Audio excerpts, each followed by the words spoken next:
प्रस्तुत प्राप्त प्रसंगी प्राप्त सेवेकरिता घेतलेला अभंग जगदवंदनीय जगद्गुरु श्रीमंत श्री तुकोबरायांचा असून प्रस्तुत अभंगातून जगद्गुरु तुकोबराय यावत जीव मात्राला उपदेश करतात.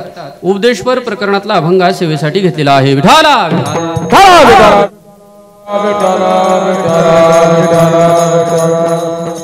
उपदेश म्हणजे काय, उपदेश कोणी करावा आणि का करावा हा चिंतनाचा विषय आहे.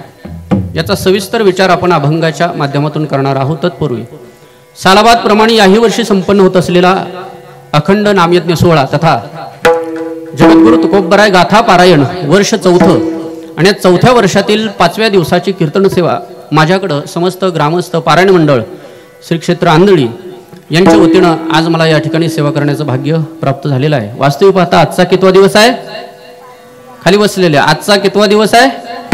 हां, आणि दुसरा मुद्दा असा, तसं पाहायला गेलं तर माने महाराज म्हणजे मी तसं इथं 5वीला उजलेलं आहे.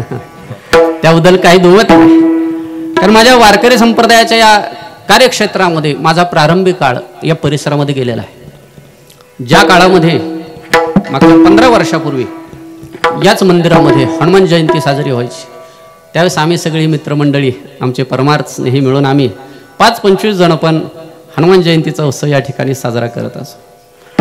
पण अलीकडच्या काळामध्ये हीच आपली सगळी परमार्थ स्नेही मंडळी एकत्र आली आणि भव्य दिव्य असा हा नामयज्ञ सोहळा गेल्या 4 वर्षापासून संपन्न होतोय. तसं पाहायला गेलं तर थोडक्या कालावधीमध्ये हा सोहळा अतिशय म्हणजे नाव लौकिकाला प्राप्त झालेला आहे. एवढं स्वरूप येण्यासाठी कमीत कमी 40, 45, 50 वर्ष जावे लागतात, पण 4 वर्षामध्ये हे स्वरूप या ठिकाणी प्राप्त झालं. पहिलं जर कारण याला असेल हे स्वरूप चांगलं येण्यासाठी, तर पहिलं कारण म्हणजे इथं असणाऱ्या देवतेचा, इथं असणाऱ्या अधिष्ठानाचा आशीर्वाद. ही कृपा असल्याशिवाय या गोष्टी घडत नाही. आली देवाजीच्या मना तेथे कोणाचे चाले ना. आपण त्यावेळेसही होतो, आताही आहे, पण देवतेची इच्छा आणि देवतेचा कृपा आशीर्वाद असल्यामुळं हा दिव्य सोहळा या भूमीमध्ये संपन्न होतोय. तो तुमच्या आमच्या कल्याणासाठी आहे. देवाची इच्छा झाली म्हणून आज हा सोहळा इथं चांगल्या पद्धतीनं साजरा होतोय. महाराष्ट्रातील नामांकित कीर्तनकार मंडळी या ठिकाणी येऊन ज्ञानदान करतायत आणि त्यामध्ये मलाही आपण एक आपलं समजून मला या ठिकाणी सेवा करण्याची संधी दिलेली आहे. उपस्थित असणारे सर्व गुरुजन मंडळी, ज्येष्ठ मंडळी, आपल्या सर्वांचं दर्शन घेतो. माता भगिनी मंडळी इकडे बसलेले सगळ्यांचं दर्शन घेतो. आपण सर्वजण दर्शनास पात्र आहात. माझ्यापेक्षा वयानं ज्ञानानं तपानं श्रेष्ठ असणारी अशी सगळी मंडळी आहे. पण एक लहान बालक म्हणून, लहान बाळ म्हणून मी तुम्हाला अधिकारानं सांगण्याचा प्रयत्न करेन. आपण देवाचं कार्य करतोय. आपण कोणाचं कार्य करतोय?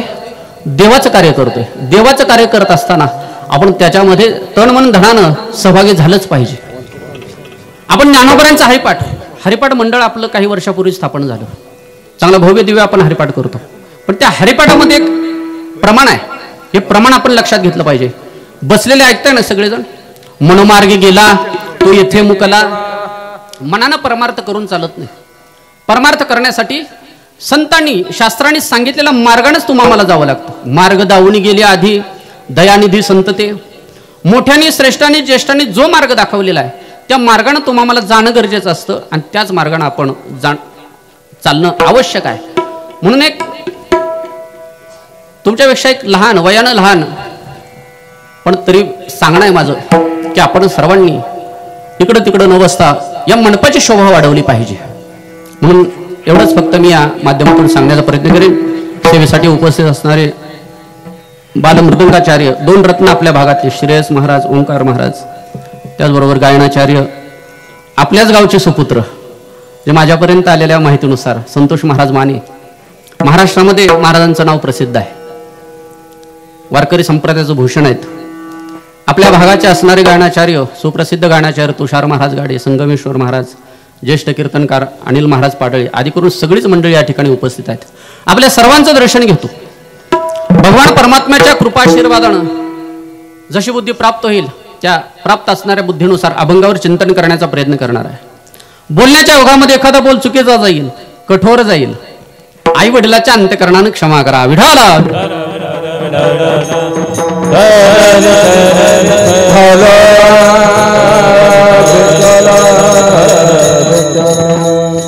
अभंग जगद्गुरु तुकोबरांचा आहे. काय म्हणतात महाराज? म्हणवनी शरण जावे सर्व भावे देवासी, तो हा उतरेल पार भव दुस्तर नदीचा. या अभंगावर चिंतन करण्याचा प्रयत्न करणार आहे. अभंगाचा सार, अभंगाचा भावार्थ तुमच्यापर्यंत पोहोचवण्याचं काम करणार आहे. कारण संतांनी हे वाङ्मय निर्माण केलं कशासाठी? तुमच्या आमच्या उद्धारासाठी केलेलं आहे. तुमचा आमचा उद्धार व्हावा, आम्हाला जीवनामध्ये सुख संपदा प्राप्त व्हावी, लौकिकता प्राप्त व्हावी आणि शेवटी अंतिम मोक्ष देखील प्राप्त व्हावा, भगवान परमात्म्याची कृपा आपल्यावरती व्हावी म्हणून संतांनी तुमच्या आमच्यासाठी केलेला हा सर्वश्रेष्ठ उपकार आहे. आणि तो उपकार आताच्या काळामध्ये संत रूपाने कोणता असेल तर संतांची ग्रंथ संपदा. विठाला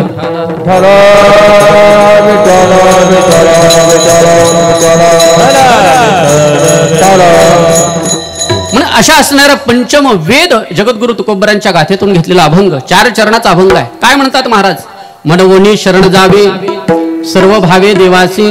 देवाला शरण जायचं जीवनामध्ये, पण जात असताना शरण कसं जायचं? सर्व भावानं देवाला शरण जायचंय. सर्व भावानं देवाला शरण गेल्यानंतर काय होईल? तो अवतरील पार भव दुस्तर नदीचा. अतिशय दुस्तर कठीण असणाऱ्या संसार सागरातून परमात्मा तुम्हाला सहज पहिल्या तीराला घेऊन जाईल असे अभंगातून 2ऱ्या चरणामध्ये महाराज म्हणतात.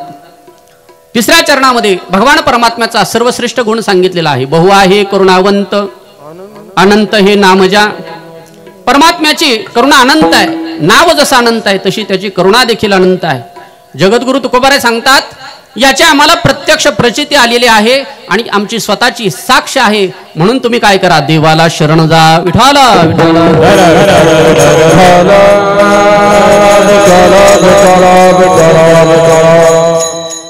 या अभंगातून जगद्गुरु तुकोबारांनी उपदेश केलेला आहे.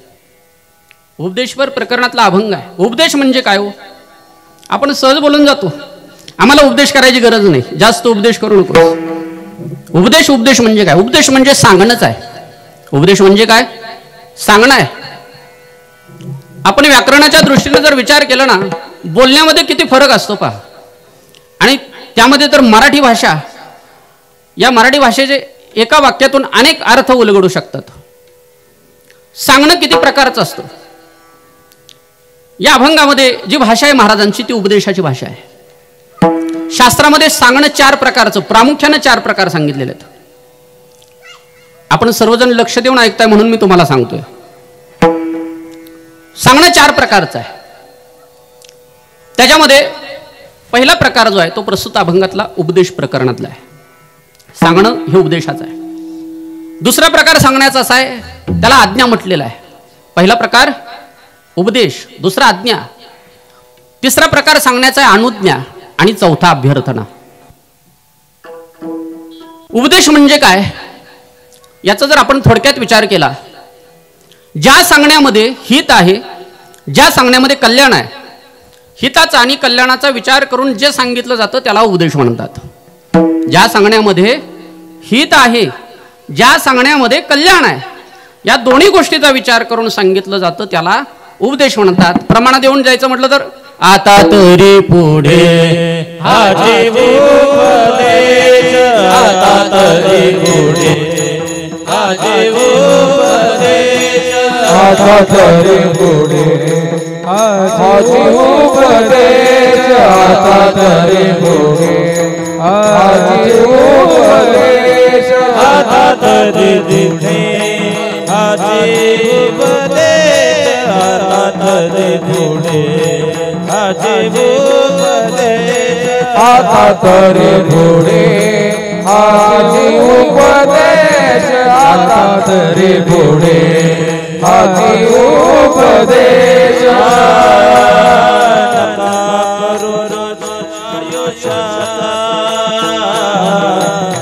नका करुणाच्या आयुष्याचा सगळा पाया, माझे दंडवत सगळा पाया, माझे दंडवत. नका करुणाच्या आयुष्याचा, नका करुणाच्या आयुष्याचा सगळा पाया, माझे दंडवत सगळा पाया, माझे दंडवत.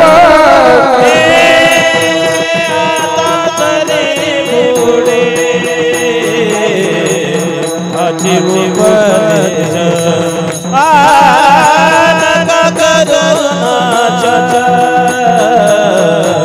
नका करुणाचा पुढे हाची उपदेश नका करुणाचा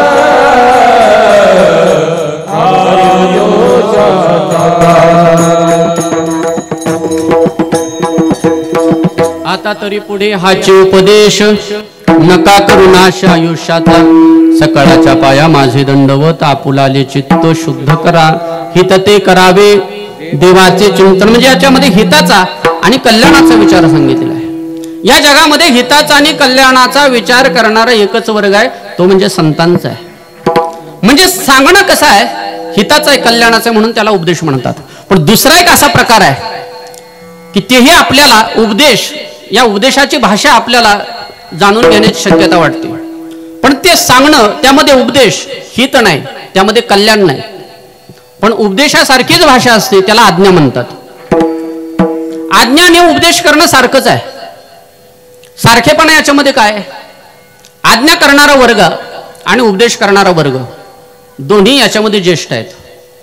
उपदेश करणारे मोठे आहेत, आज्ञा करणारेही मोठे आहेत। आज्ञा कोण करतं, मोठेच करतात, आणि उपदेश ही मोठ्यानेच करावा। फरक फक्त काय आहे, उपदेश करणारे तुमच्या आमच्या हिताचा विचार करतात आणि आज्ञा करणारे केवळ आज्ञा करतात, तुमच्या आमच्या हिताचा विचार न करता सांगितलं जातं ना त्याला आज्ञा म्हणतात। तिसरा प्रकार अनुज्ञा। अनुज्ञा म्हणजे काय, सांगणंच आहे, पण अनुज्ञा कशाला म्हणतात लक्षात घ्या। सुंदर असं पारायण आपल्या या ठिकाणी सुरू आहे। आपण गेली 5 दिवस कीर्तन ऐकताय, सगळ्या उपक्रमामध्ये आपण सहभागी होत आहे। बघता बघता उद्या 6वा दिवस उजळणार आहे, 7वा 8वा काल्याचा दिवस येणार आहे। 10वीस मंडळींना असं वाटणार आहे काय हो, हा सुख सोहळा स्वर्गी नाही, हे असंच चालावं, हा नाम सप्ताह कधी संपूच नाही असं वाटतं का नाही हो। शेवटी शेवटचे 2 दिवस राहिले, जसा काल्याचा दिवस उजाडतो ना असं वाटते संपू नाही। याच्यासारखा आनंद जीवनामध्ये नाही, वर्षभर हा आनंद नाही। मग त्यातनं नवीन 10वीस मंडळी पुढे येतात शेवटच्या दिवशी आणि ते म्हणतात आम्हाला माळ घालायची, फार याच्यामध्ये आनंद आहे। 10वीस लोक येतात बरं का, कशासाठी ऐकताय ना, कशासाठी येतात, वर्गणी द्यायला, माळ घालण्यासाठी येतात का नाही, इकडे येतात का, अहो येतात ना, असं वाटतं माळ घालावी, आपण याच्यामधला आनंद घ्यावा।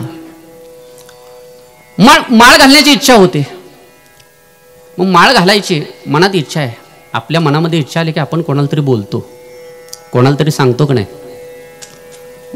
इच्छा झाली माळ घालायची, मग आपण जाणार कोणाकडे हो, ज्याच्या गळ्यात माळ नाही त्याच्याकडे जाणार का, जो वारकरी आहे त्या परमार्थामध्ये अखंड सेवा करतोय त्याच्याकडे जाणार आणि त्यांना विचारणार बाबा माळ घालायची इच्छा झालेली आहे, काय करू। बाबा म्हणतील का कशाला भानगडीत पडतो नाही, बाबा म्हणतील माळ घाल, चांगला आहे, हिताचा आहे, कल्याणाचा आहे। म्हणजे इथं काय केलं, सांगितलं ना माळ घाल, माळ घालणं चांगलं आहे, कल्याणाचा मार्ग आहे, हिताचा आहे, पण याला उपदेश म्हणत नाहीत बरं का। याच्यामध्ये हिताचा कल्याणाचा विचार सांगितला, पण याला उपदेश म्हणत नाहीत, याला अनुज्ञा। अनुज्ञा म्हणजे काय, मनामध्ये झालेली सत्प्रवृत्ती, सत इच्छा, झालेली प्रवृत्ती दृढ करण्यासाठी दिलेली संमती म्हणजे त्याला अनुज्ञा म्हणतात, उपदेश म्हणत नाहीत। सांगणंच आहे पण फरक आहे। मग अनुज्ञा देणारा वर्ग कदाचित लहानही असेल आणि मोठाही असू शकेल, आणि चौथा वर्ग आहे तो अभ्यर्थना। अभ्यर्थना म्हणजे प्रार्थना, प्रार्थना करणं, महाराज अहो वेळ झाली, कधी हरिपाठ सुरू करणार। म्हणजे एखादा लहान मुलगा सुद्धा येऊन सांगतो ना अहो वेळेत कार्यक्रम चालू करा, म्हणजे चांगलंच आहे, सांगणं चांगलंच आहे, पण याला देखील उपदेश म्हणत नाहीत। एखादा मुलगा सात्विक असतो घरामध्ये, सत्वर उच्चार प्रल्हादी बिंबला उद्धवाला दला कृष्णदाता. एखादं मूल घरामध्ये सात्विक जन्माला येतो, पण कर्मधर्म संयोगानं काय होतं, त्या घरामध्ये त्याचा बाप व्यसनी असतो, दारूचं व्यसन असतं. मुलगा परमार्थामध्ये आहे, पण त्याच्या वडिलाला व्यसन आहे. तो मुलगा त्याच्या वडिलाला सांगतो, बाबा पीत जाऊ नका, दारू पिणं चांगलं नाही. लहान मुलगा सांगतोय दारू पिऊ नये, व्यसन करू नये. हे चांगलं आहे की नाही? व्यसन करू नये हे चांगलं आहे की नाही? अहो चांगलंच आहे ना. लहान मुलगा सांगतोय, हिताचंच सांगितलं ना, कल्याणाचंच सांगितलं, पण यालाही उपदेश म्हणत नाहीत. उपदेश हिताचं आणि कल्याणाचं जिथं सांगितलं जातं त्याला उपदेश म्हणतात. पण हितही देखील हिताचं सांगितलं, हितही कल्याणाचं सांगितलं, पण याला उपदेश नाही म्हटलेलं. याला शास्त्राच्या भाषेमध्ये लहानानं मोठ्याला कल्याणाचं जर साधन सांगितलं तर त्याला सल्ला म्हणतात. याला काय म्हणतात? सल्ला म्हणतात. म्हणजे सल्ला देणारे, अनुज्ञा म्हणजे परवानगी देणारे, अभ्यर्थना म्हणजे प्रार्थना करणारे, हे कदाचित लहानही असू शकतात आणि मोठेही असतात. आज्ञा करणारे मोठेच असतात आणि उपदेश करणारेही मोठे असतात. फक्त आज्ञा करणारे तुमच्या आमच्या हिताचा विचार कधीच करत नाहीत, आणि उपदेश करणारे कायम आणि कायम हिताचाच विचार करतात. उपदेश करणारे मोठे असतात. किती मोठे असतात? अनुरणुया थोकडा तुका काशा एवढा. उपदेश करणारे कोण आहेत? उपदेश करणारे संत आहेत. जगाच्या पाठीवर जगाचं कल्याण प्राप्त करणारा एकच वर्ग तो म्हणजे संतांचा. जगाच्या कल्याणा संतांच्या विभूती देह कष्ट विती परोपकारी. उपदेश मोठ्याने करावा. या अभंगातून जगद्गुरु तुकोबराय उपदेश करतायत. साधूचं श्रेष्ठत्व, साधूचं मोठेपण तिन्ही काळामध्ये श्रेष्ठ आहेत. संत नामदेव महाराज म्हणतात, साधू थोर जाणा, साधू थोर जाणा, साधू थोर जाणा, साधू थोर जाणा, साधू थोर जाणा, साधू थोर जाणा, साधू थोर जाणा, साधू थोर जाणा.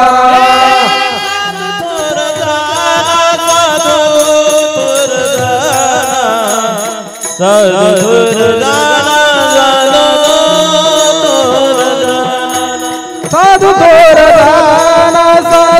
थोर जाणा, साधू थोर जाणा, साधू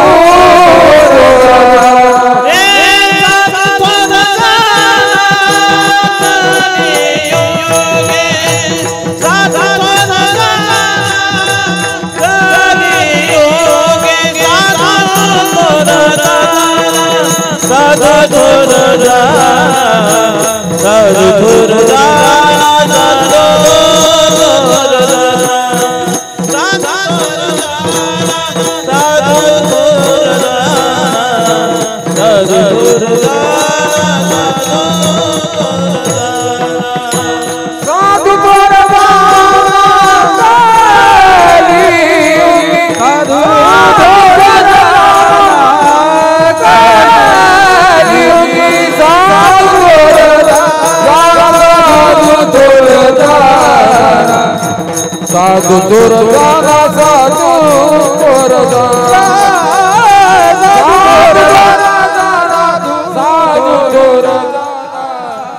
साधू थोर जाणा, साधू थोर. संत नामदेव महाराज वर्णन करतात, साधू थोर जाणा, साधू थोर जाणा, साधू थोर जाणा कलियोगी. 3 वेळा म्हटलेलं आहे बरं का. साधू थोर जाणा, पाठीमागही साधू थोर होते. साधू थोर जाणा, आताही साधू थोर आहेत. साधू थोर जाणा कलियोगी. तिन्ही काळामध्ये साधू श्रेष्ठ आहेत म्हणून श्रेष्ठ उपदेश करतात. श्रेष्ठच हिताचा कल्याणाचा विचार, कल्याणाचा मार्ग सांगतात. थोर पण 2 प्रकारचं आहे, मोठेपण 2 प्रकारचं आहे. एक सापेक्ष मोठेपण आणि दुसरं निरपेक्ष मोठेपण. सापेक्ष मोठेपण म्हणजे तुमचं आमचं, त्याला देश काल परिस्थितीची मर्यादा आहे. तुम्ही आम्ही प्रत्येक जण मोठे आहे, पण पण प्रत्येकाच्या मोठेपणाला मर्यादा आहे, पण संतांच्या मोठेपणाला कुठंच मर्यादा नाही. निळोपरा प्रमाण देऊन सांगतात, हरिभक्त थोर भूमंडळी, हरिभक्त थोर भूमंडळी, हरिभक्त भूमंडळी, हरिभक्त भूमंडळी, काय त्यांचा महिमा वर्णू वारंवार, त्यांचा महिमा वर्णू वारंवार,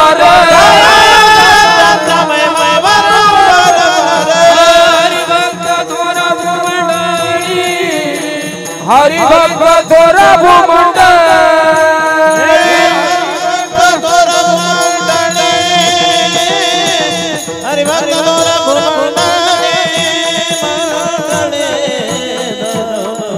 संतांचं मोठेपण हे निरपेक्ष मोठेपण आहे. म्हणजे संत मोठे, सगळे संत मोठे बरं का. ब्रह्मचैतन्य गोंदवलेकर महाराज म्हणतात, संत कोणत्याही नावानं मर्यादित नाहीत, नावानं त्यांची मर्यादा ठरत नाही, संत तत्वानं अमर्यादित आहे. समुद्राला सर्व नद्या ज्यावेळेस प्राप्त होतात त्यावेळेस तिथं कोणतंही नाव शिल्लक होत नाही, कोणतंही नाव शिल्लक राहत नाही. तसं संतत्व ज्यावेळेस परमेश्वरामध्ये लीन होतं ना त्यावेळेस कोणतंही संत म्हणून फक्त तत्व त्या ठिकाणी शिल्लक राहतं. या जगामध्ये संतच मोठे आहेत. संत किती मोठे आहेत? देवापेक्षा संत मोठे आहेत. संत देवापेक्षा मोठे आहेत. देवापेक्षा संत मोठे. हो, या जगामध्ये सर्वात मोठा परमात्मा आहे. आपण गाथ्याचं चिंतन केलं असेल, ज्ञानेश्वरीचं चिंतन केलं असेल, परमात्मा किती मोठा आहे, फार मोठा आहे.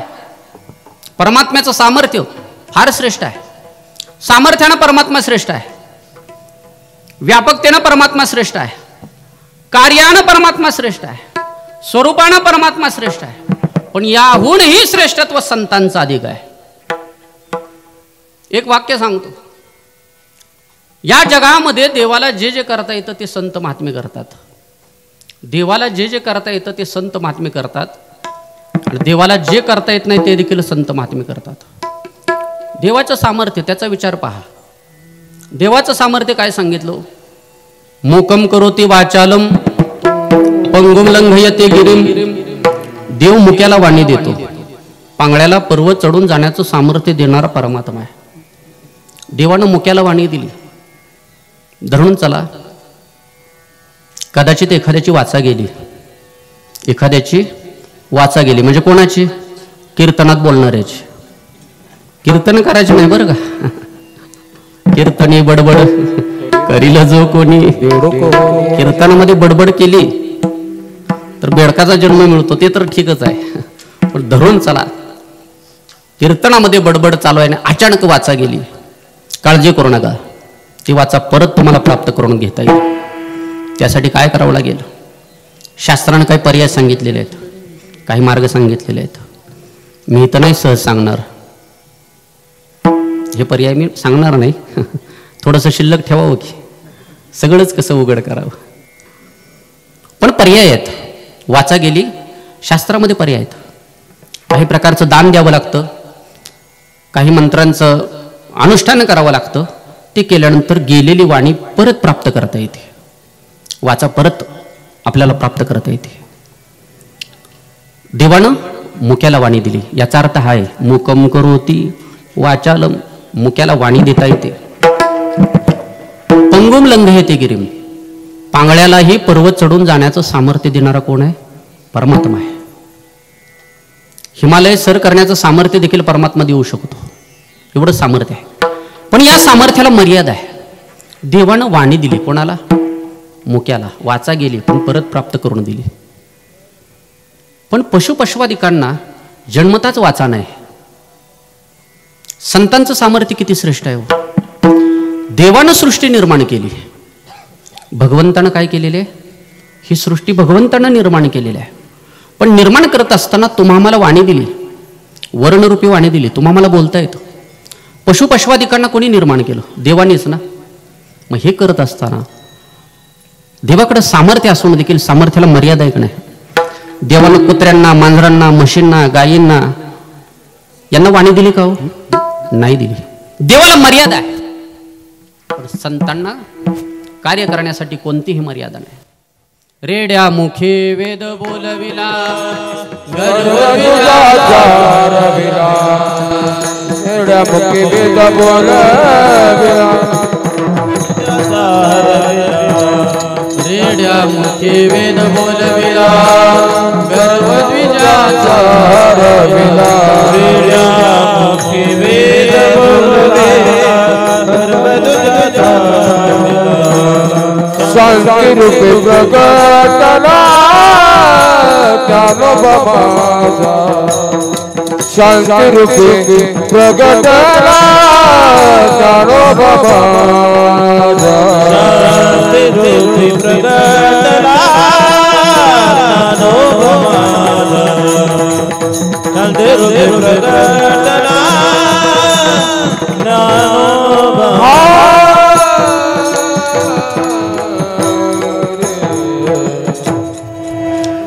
आजपर्यंत कोणता पशु बोलला का?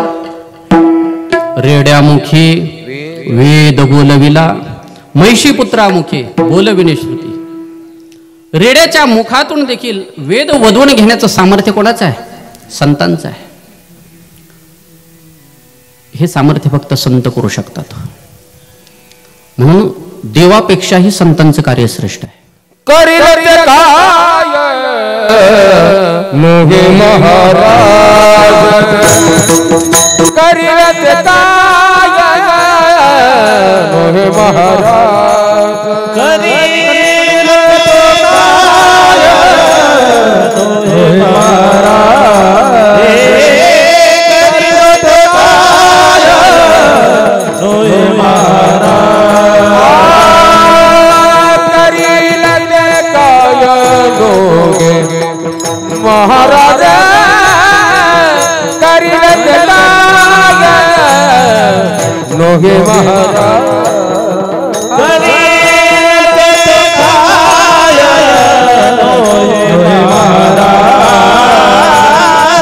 करील तो काय मोहे महाराज परिपाय विजय शुद्धांगी परिपाय विजय शुद्धांगी करील ते काय मोहे महाराज करील ते काय मोहे महाराज पदी पाय सुदांगे सुदांगे करील काय मोहे महाराज करील काय मोहे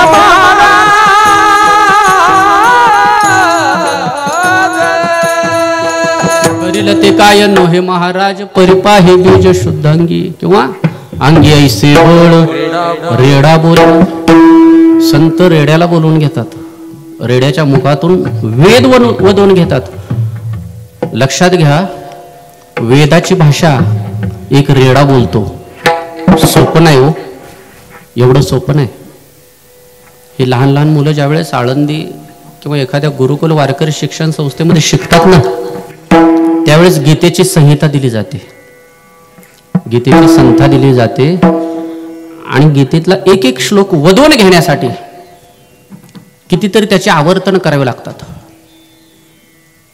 ऊर्ध्वमूल मधशाखम अश्वत्थम प्राहुरव्ययम छंदांसी यस्य पर्णानि यस्तं वेद स वेदविद अधश्चोर्ध्वं प्रसृतास्तस्य शाखा गुणप्रवृद्धा विषय प्रबालाः अधश्च मूलान्यनुसंततानि कर्मानुबंधीनि मनुष्य लोके. अशा छंदामध्ये हा श्लोक कमीत कमी 12 ते 15 वेळा वधवून घ्यावा लागतो. त्यावेळेस तो आपल्याला व्यवस्थित बोलता येतो. रेड्याच्या मस्तकावरती सहज हात ठेवावा आणि रेड्यानं वेद बोलावा हा महिमा कोणाचा आहे? हा संतांचा नव्हे, हा सामान्य महिमा संतांचा. नैवेद्य हातीचा मूर्ती जेवी. आपण नैवेद्य देवाला घेऊन जातो की, पण देव जेवतो का हो?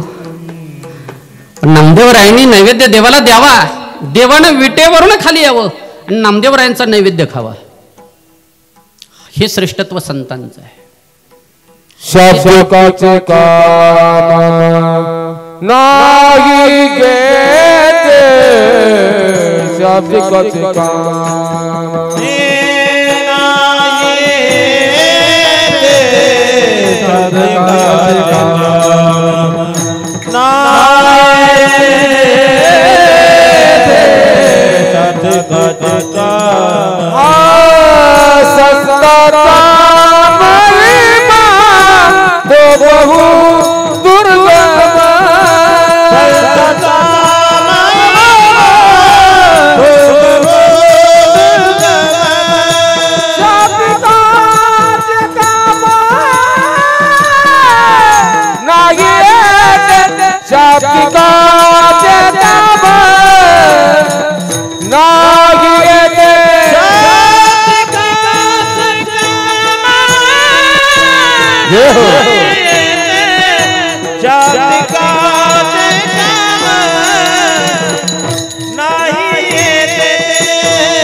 संतांचं श्रेष्ठत्व असं आहे, तो सामान्य वाणीचा विषय नाही.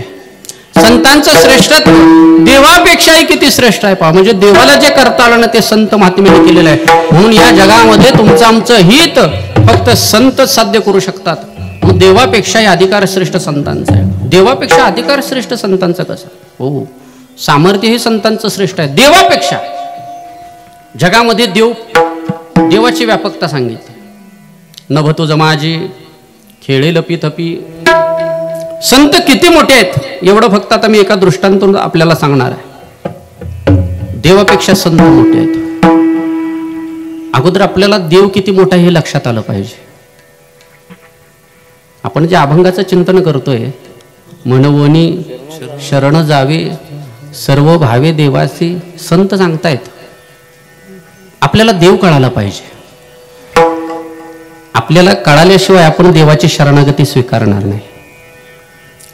आपण रोज मंदिराच्या पायऱ्या झिजवतोय की, जोपर्यंत देव कळत नाही, देवाचं सामर्थ्य कळत नाही, तोपर्यंत आम्ही खऱ्या अर्थानं देवाला शरण जाऊ शकत नाही. संतांनी का सांगावं देवाला शरण जा? सांगणारे संत आहेत, देवापेक्षा मोठे आहेत. देव किती मोठा आहे? महतो महियान म्हटलेलं आहे. हे आकाश सुद्धा देवाच्या स्वरूपामध्ये लपंडाव खेळतो, लपाछपी खेळतो. मी सामान्य भाषेमध्ये सामान्य दृष्टांतातून तुम्हाला पटवून देईन देव किती मोठा आहे. 1978 साली अमेरिकेच्या नासा संस्थेने एक यान सोडलेलं होतं. या असणाऱ्या अवकाशामध्ये पृथ्वीसारखी प्रतिसृष्टी एखाद्या ठिकाणी आहे का? आणि विज्ञान आज देखील शोध घेतोय. या पृथ्वीवरतीच असं काही वेगळं आहे, असा एखादा ग्रह आहे का? म्हणून नासानं किती साली 1978 साली वायझर 1 नावाचं एक यान सोडलं. पृथ्वीवरून सोडलेलं यान वायझर 1 नावाचं ते ताशी 22,000 मैल वेगानं जात होतं. तासाला किती? 22,000 मैल एका तासात ते अंतर कापत होतं. आपल्या सूर्यमालेतून बाहेर जाण्यासाठी त्या वायझर 1 नावाच्या यानाला किती वर्ष लागली? तब्बल 43 वर्षाचं नंतर सूर्यमालेतून ते यान बाहेर गेलं. सूर्यमाला आपल्या सगळ्यांना माहित आहे. सकाळी उगवणारा सूर्य आणि त्याच्या भोवती फिरणारे सगळे ग्रह, हा एक परिवार आहे, एक कुटुंब आहे. आणि या कुटुंबामध्ये असणारे सगळे ग्रह मिळून सूर्यमाला म्हणतात. पृथ्वीवरून सोडलेलं यान वायझर 1 नावाचं ताशी 22,000 मैल एवढ्या वेगानं जाणारं यान 2023ला त्यानं सूर्यमालेच्या कक्षेतून बाहेर गेलं. ते यान तासाला 22,000 मैल जात होतं. 43-44 वर्ष लागली सूर्यमालेतून बाहेर जाण्यासाठी. विज्ञानामध्ये आपण ब्रह्मांडाची कल्पना आपण शिकलेलो आहे. ब्रह्मांड कशाला म्हणतात? ज्या यानाला 43 वर्ष लागली सूर्यमालेतून बाहेर जाण्यासाठी, अशा अनंत सूर्यमाला मिळून एक आकाशगंगा तयार होते. सोपं गणित आहे. अनंत आकाश गंगा मिळून एक ब्रह्मांड होत. आता एका सूर्यमालेतून जाण्यासाठी 43-44 वर्ष लागली आणि अशा अनंत सूर्यमाला मिळून एक आकाशगंगा होते आणि अशा अनंत आकाशगंगा मिळून एक ब्रह्मांड होत. आणि आपण काल्याच्या प्रसंगामध्ये ऐकतो, अनंत ब्रह्मांडे उदरी अरे हा बालक नंदा घरी. सहज म्हणून जातो. इथं अनंत ब्रह्मांडाचा विचार सांगितलेला आहे. एका सूर्यमालेचा विचार अजून विज्ञान शोधू शकलेलं नाही. परमात्मा किती मोठा आहे, फार कशाला सांगू. विठ्ठल विस्तारीला जानी सप्तही पातळे भरोनी, विठ्ठल व्यापक त्रिभुवनी. विठ्ठल व्यापक मुनी मानसी. विठ्ठल विस्तारीला जानी सप्तही पातळे भरोनी, विठ्ठल व्यापक त्रिभुवनी. विठ्ठल मुनी मानसी.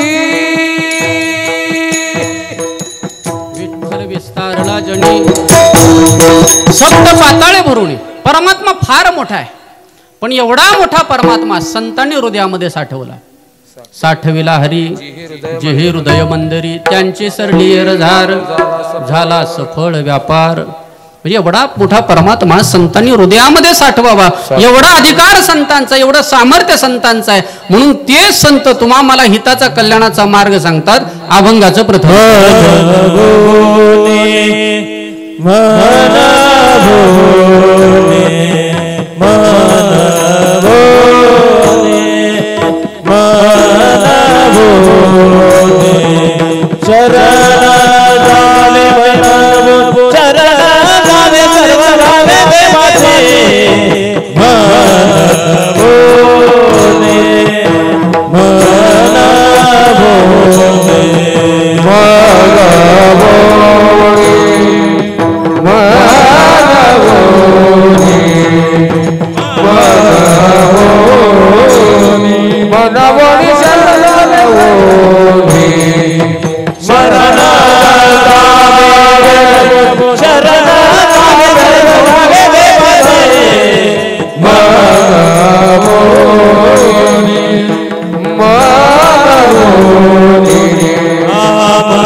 तो हा उतरील पार, तो हा उतरील पार, तो हा उतरील पार, उतरील पार, उतरील पार, तो हा उतरील तो हा उतरील पार, तो हा उतरील पार, तो हा उतरील पार, तो हा उतरील पार, तो हा उतरील पार. अभंगाच्या प्रथम चरणामध्ये महाराज म्हणतात म्हणून मनवनी शरण जावे. एक थोडक्या सोप्या भाषेमध्ये थोडंसं व्याकरण मी सांगतो. महाराज या अभंगाचा प्रारंभच कसा झालाय हो? मनवनी शरण जावे. बोलण्याला देखील शास्त्र आहे, वक्तृत्वाला देखील काय शास्त्र आहे. आपण एकदम बोलताना असं म्हणतो का हो? काहीच नाही, अचानक बोलायचा प्रसंग आहे, आपण उभं राहिलो, सुरुवात करायची, बोलण्याला सुरुवात करायची. व्यक्ती व्यासपीठावर आलेला आणि सुरुवातच कशी केली? पण काय संबंध येतो बोलण्याचा? किंवा जर तर काहीतरी सारांश झाल्यानंतर शेवटी येतो. का हो? आज का कीर्तनाला आला? प्रश्न काय? आज का कीर्तनाला आला? दुसऱ्याने उत्तर दिलं, आज कीर्तनाला आलो, माने महाराजांचं कीर्तन आहे म्हणून कीर्तनाला आलो. सारांश काय? अमुक अमुक महाराजांचं कीर्तन आहे म्हणून कीर्तनाला आलो. म्हणजे पाठीमागं काहीतरी सारांश आहे. एका माणसाला 50 लाखाची लॉटरी लागली. किती? 50 लाखाची. दुसऱ्याने विचारले, म्हणजे का हो तुम्हाला 50 लाखाची लॉटरी का लागली? अहो आमच्या वाडवडिलांनी गावामध्ये मंदिरं बांधली, देवालय उभारली, पुण्य केलं म्हणून लॉटरी लागली. सारांश आला ना? आमच्या वाडवडिलांनी सत्कर्म केलं, पुण्य केलं, मंदिरं बांधली, सप्ते केले म्हणून आम्हाला लॉटरी लागली. पुण्याईनं लॉटरी लागली. सारांश आहे. एक जण म्हणलं, मग आम्हाला का नाही लागली? तुम्हाला लॉटरी लागली, आम्हाला का नाही लागली? दुसरा येतो म्हणतो, तुमच्या वाडवडिलांनी त्याच मंदिराचे पत्रे उसकटले, पत्रे खाल्ले, विटा खाल्ल्या म्हणून लागली नाही. सारांश आहे. तसं या अभंगामध्ये मनवोनी शरण जावे. का शरण जायचं याला सारांश आहे. याचा विचार आपण थोडक्यात करणार आहे. पण शरण कोणाला जायचंय? देवाला शरण जायचंय. जगद्गुरु तुकोबारे सांगतात, या जगामध्ये शरण जायचं असेल तर फक्त देवाला शरण जा, अन्य कोणालाही शरण जाऊ नका. शरण कोणाला जायचं असतं? ज्याच्याकडे सामर्थ्य आहे, ज्याच्याकडे अधिकार आहे, त्याला शरण जायचं असतं. या जगामध्ये असा सामर्थ्यवान कोण आहे? तर फक्त परमात्मा आहे. ऐसा तू समर्थ ब्रह्मांडाचा धनी वर्म हे जाणून शरण आलो. या जगामध्ये सर्व सत्तावान फक्त परमात्मा आहे. ऐका, यशस्वी अवदार्य ज्ञान वैराग्य ऐश्वर्य हे 6ही गुणवर्य वसती जेथ म्हणून तू भगवंत. सर्व संपन्नता फक्त परमात्म्याकडे आहे. म्हणून समर्थाचे घरी सकळ संपदा, समर्थाचे घरी सकळ संपदा, समर्थाचे घरी सकळ संपदा, समर्थाचे घरी सकळ संपदा, समर्थाचे घरी सकळ संपदा, समर्थाच्या घरी सकळ संपदा, समर्थाचे घरी सकळ संपदा, समर्थाचे घरी सकळ संपदा. नाही तुटी कदाच याची, नाही तुटी कदाच याची, समर्थाच्या घरी सकळ संपदा, घरी सकळ संपदा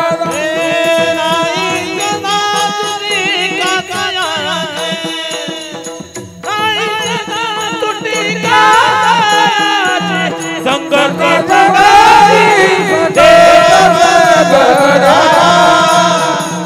समर्थाच्या घरी सकळ संपदा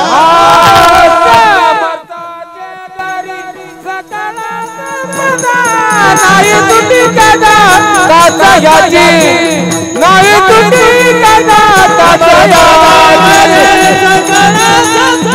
नाही तुटी कदा काचयाची नाही तुटी कदा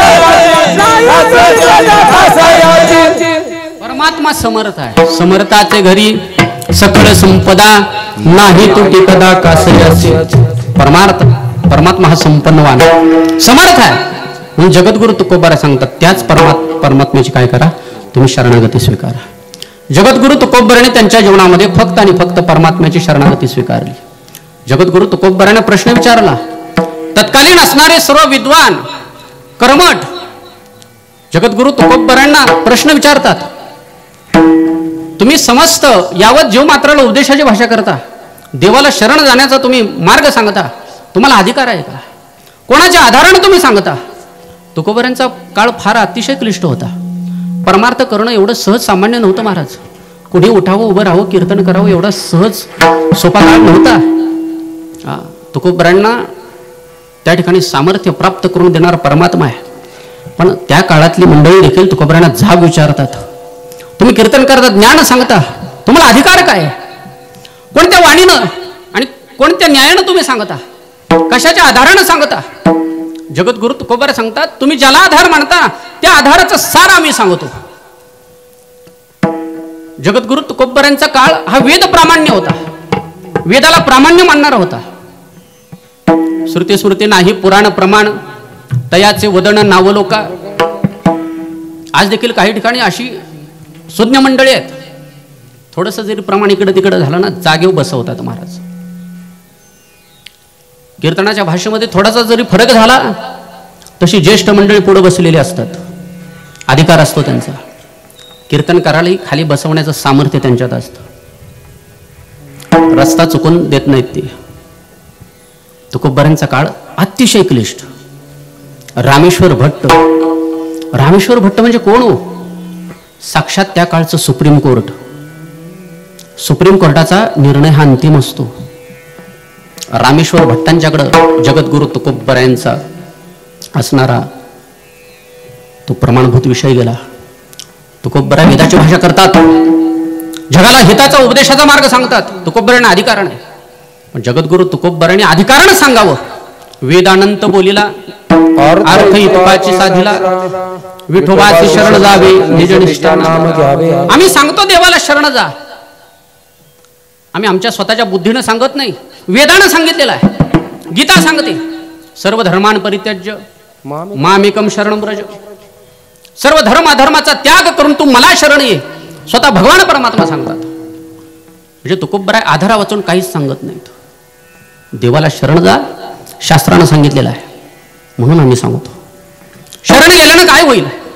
जगद्गुरु तुकोबारा सांगतात अभंगाचं दुसरं चरण. उतरील पार उतरील पार उतरील पार उतरील पार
उतरील पार भवदुस्तर नदीचा.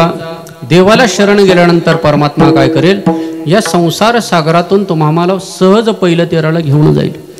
पण सहज पहिलं तेराला घेऊन जाण्यासाठी संतांनी तुम्हाला एक महत्वाचं साधन सांगितलेलं आहे. ते साधन कोणतं, तर संप्रदायाच्या नियमाप्रमाणे भजन. विठोबार कुमाये गोपाल कुमारे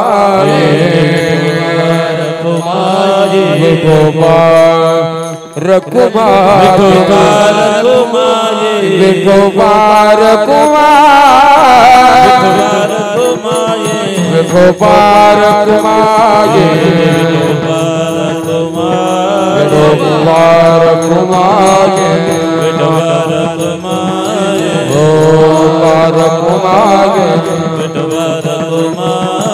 गोपाल कुमारे जय जय गोपाल कुमारे गोपाल कुमारे गोपाल कुमारे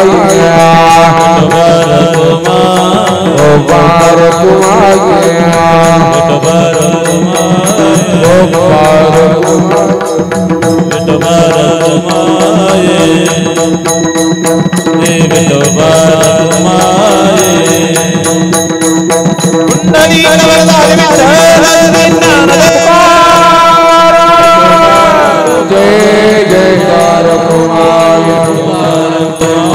गुरप्पार गुरप्पार गुरप्पार कुमार.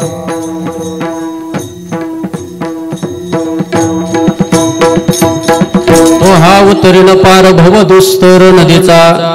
जगद्गुरु तुकोबारा सांगतात की देवाला आपण शरण गेलं पाहिजे.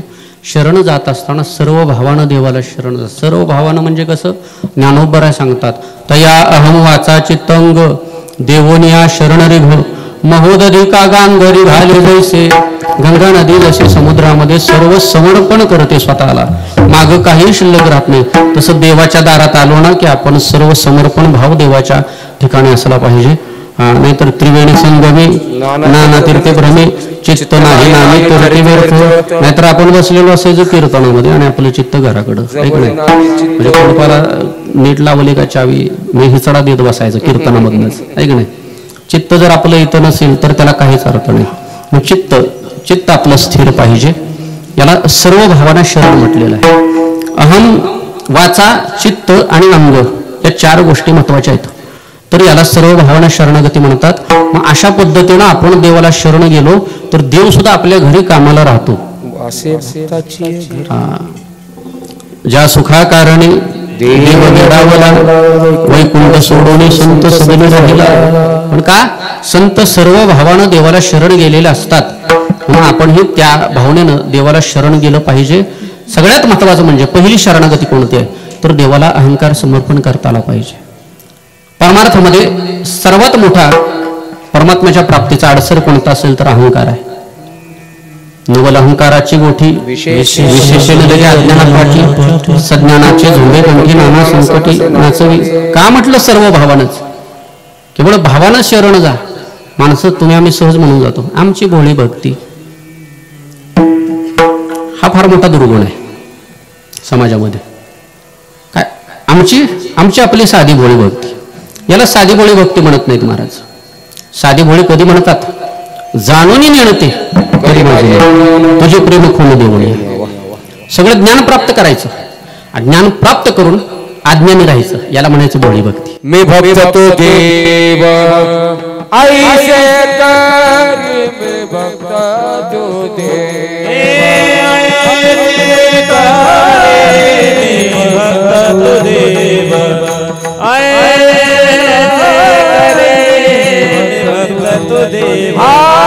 नको ब्रह्मज्ञान आत्मस्थिती भाव, मी भक्त तू देव ऐसे करे, मी भक्त तू देव ऐसे करी, मी भक्त तू देव ऐसे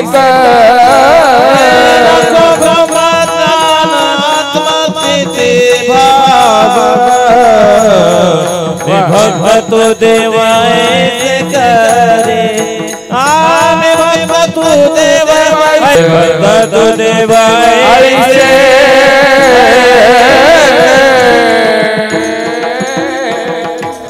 परमार्थ जेवढा सोपा आहे ना तेवढा अवघड आहे. परमार्थ जेवढा सोपा आहे तेवढा अवघड आहे. जेवढा चांगला परमार्थ आहे तेवढा वाईट देखील परमार्थ आहे. लक्षात असू द्या. परमार्थ म्हणजे केवळ कला मिळवणं म्हणजे परमार्थ नाही. ज्ञान मिळवणं म्हणजे परमार्थ नाही. परमार्थ याच्यापेक्षाही पुढे आहे. भक्ती तो कठीण, सुळावरील पोळी. आपलं साध्य परमात्मा आहे. आपलं साध्य अंतिम साध्य काय? परमात्मा आहे. पण त्या परमात्म्याची शरणागती ही अंतिम साध्य आपलं. म्हणून परमार्थामध्ये अहंकार हा देवाला समर्पण करता आला पाहिजे. अहंकार का देवाला समर्पण करायचा? तुका म्हणे नरकी घाल्या म्हणजे परमार्थात असून देखील जर आपण अहंकारानं जीवन जगत राहिलो, अहंकारानं परमार्थ करत राहिलो, तर शेवटी आपल्याला देखील नरकाला जावं लागतं. हे शास्त्र सिद्धांत संत वाङ्मय सांगतो. म्हणून अहंकार वाईट आहे. अहंकार नसावा. संत एकनाथ महाराज म्हणतात, काम क्रोध लोभ घेऊन या संगे परमार्थाचे निघे तोचे मूर्ख. म्हणून परमार्थ करत असताना काम क्रोध लोभ षडविकार नसावेत. ते देवाच्या चरणावरती समर्पण करावे. वाणी देवाला समर्पण करावी. बोलायचं असेल तर देवाविषयी बोला, नाहीतर हरी बोला, नाहीतरी व्यर्थ गलबला करू नका. द्यायचं असेल तर देवाला समर्पण भाव अशा पद्धतीनं द्या. चित्त देवाला द्या, वाणी देवाला समर्पण करा, देह देखील देवाला समर्पण करा. हा देह सुद्धा देवाला समर्पण करता आला पाहिजे. देह समर्पिते देवा भार काही जन द्यावा, होईल गवा तुका मने आनंद. देह समर्पिते देवा भार काही जन देवा, होईल गवा तुका मने आनंद.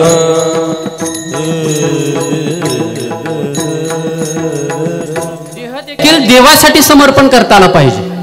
देह जावो अथवा राहो पांडुरंगी दृढ भाव.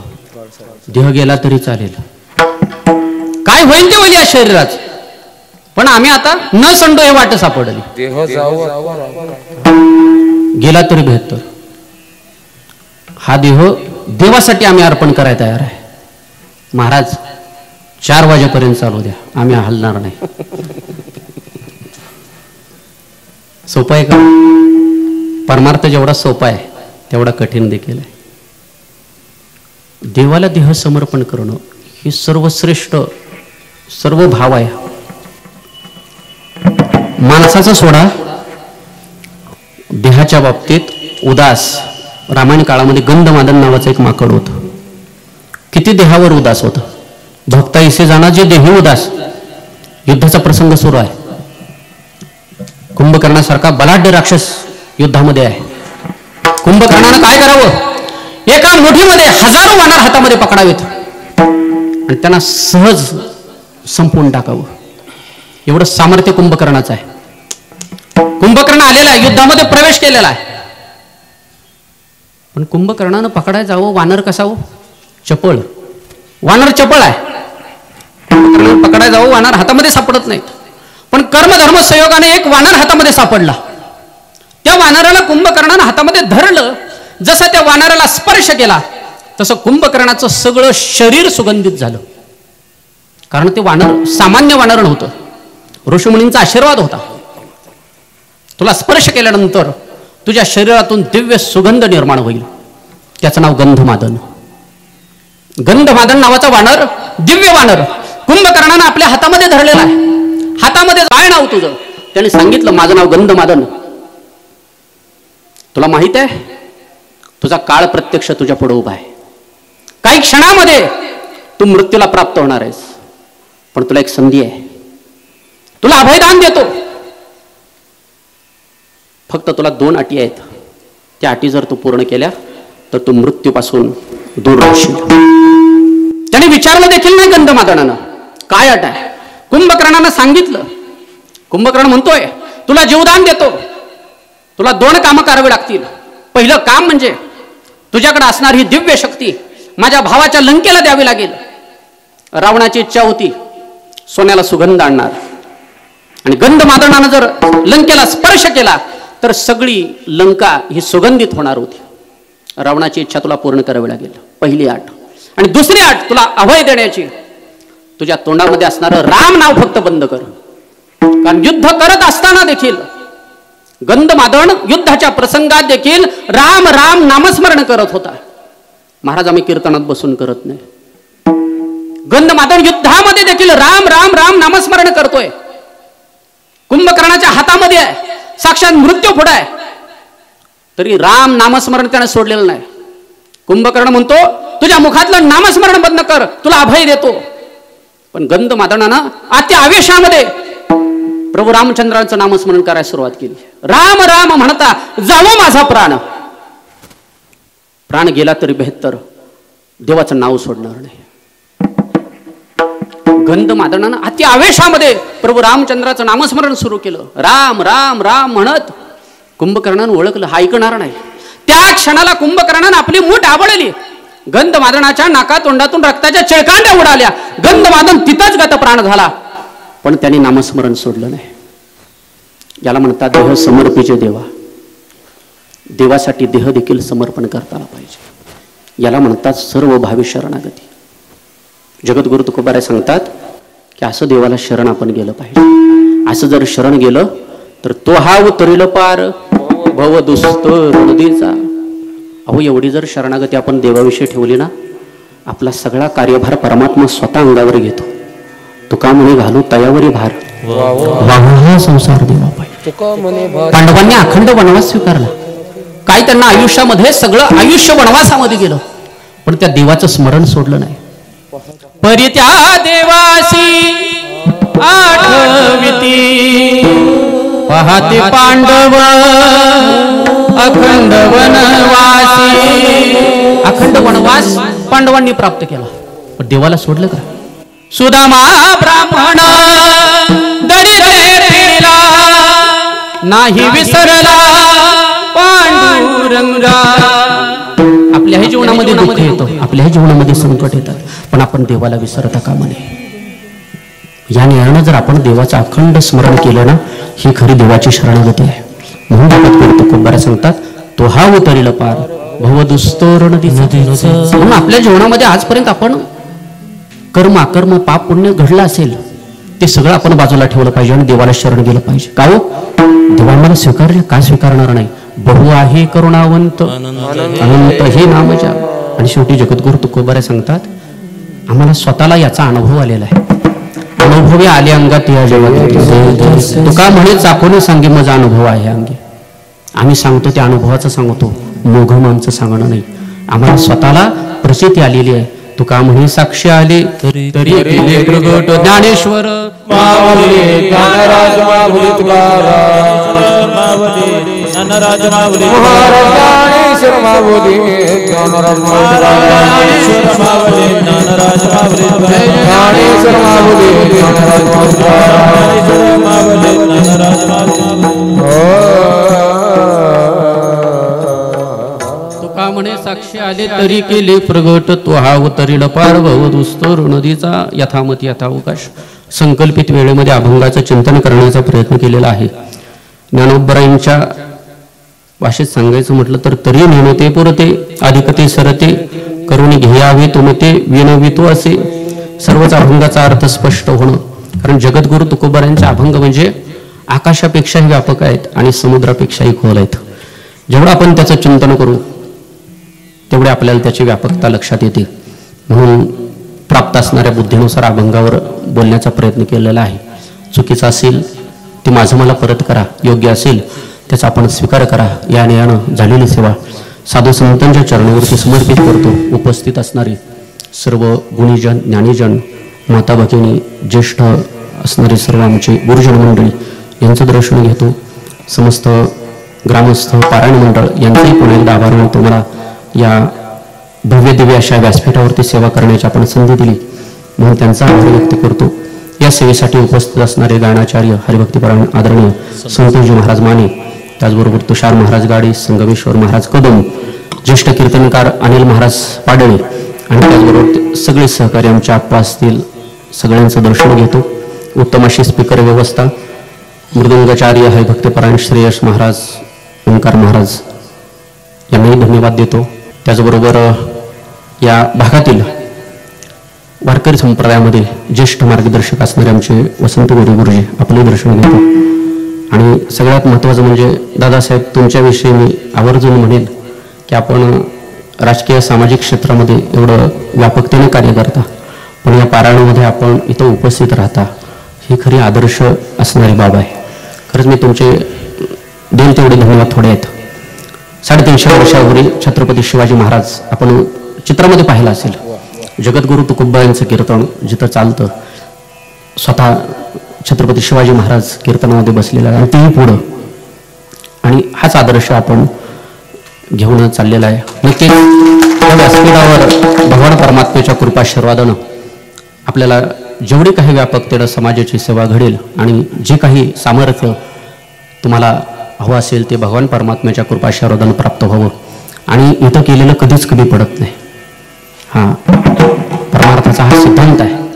अशी काही मंडळी आहेत की ते परमार्थासाठी आणि राजधर्म आणि परमार्थ हा एकत्र आला, भक्तिशक्ती संगम म्हणतात. जगद्गुरु तुकोबारायांच्या काळामध्ये छत्रपती शिवरायांच्या सारखं सामर्थ्य अशी शक्ती होती.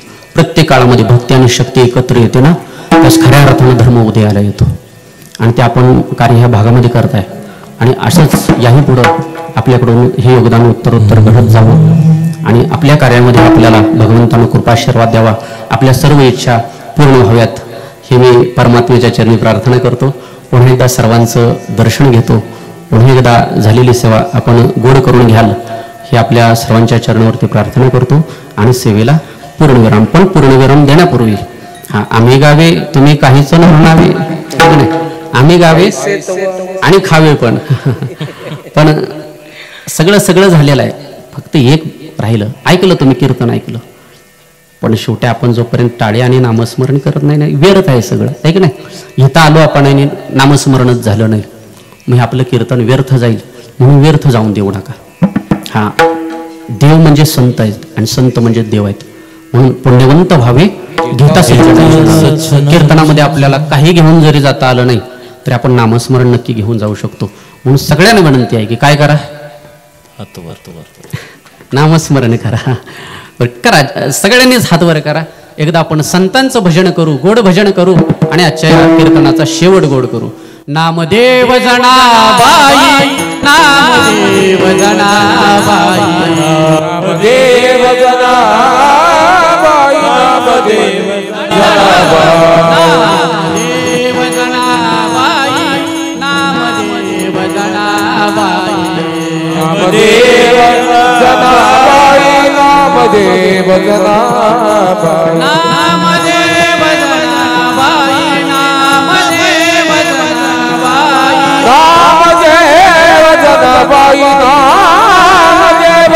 जनाबाई,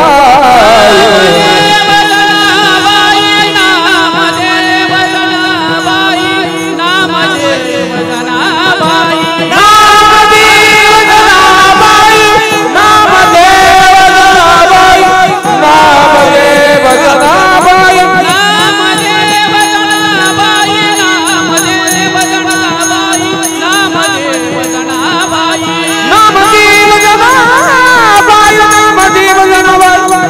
नामदेव जनाबाई नामदेव जनाबाई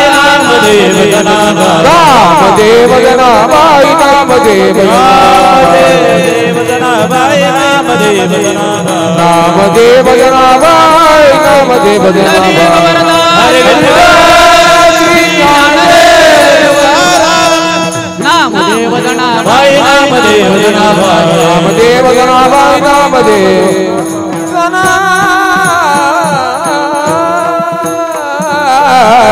संतांचं नामस्मरण केल्यानंतर त्या नामस्मरणातून आपल्याला तो कृपाशीर्वाद प्राप्त होईल. पुन्हा एकदा भगवान परमात्म्याच्या चरणावरती प्रार्थना करून सेवेला पूर्णविराम. विठ्ठल जय विठ्ठल जय जय विठ्ठल जय जय गोडीने करो वेडे वाकुडे उतरे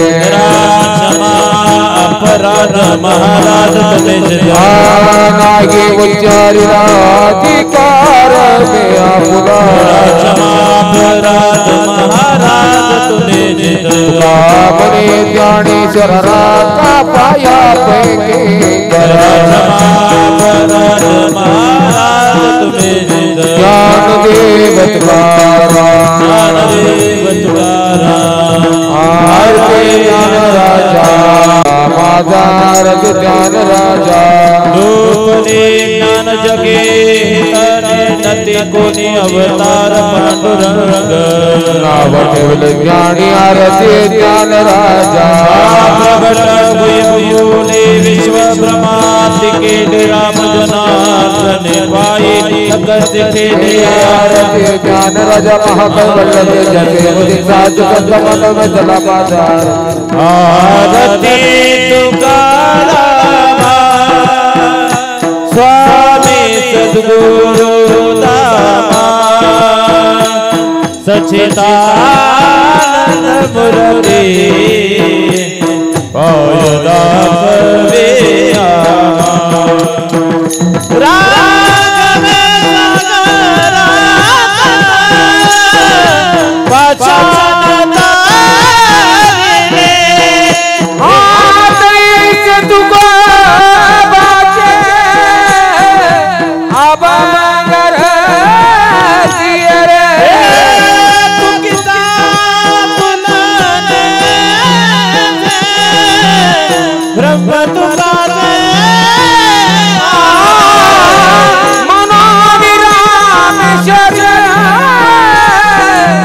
चरणी ममता देवी आरती तुकाराम स्वामी सद्गुरु दामा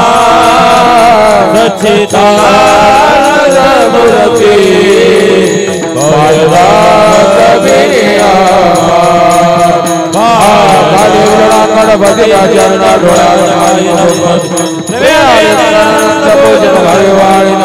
विठ्ठल मागणी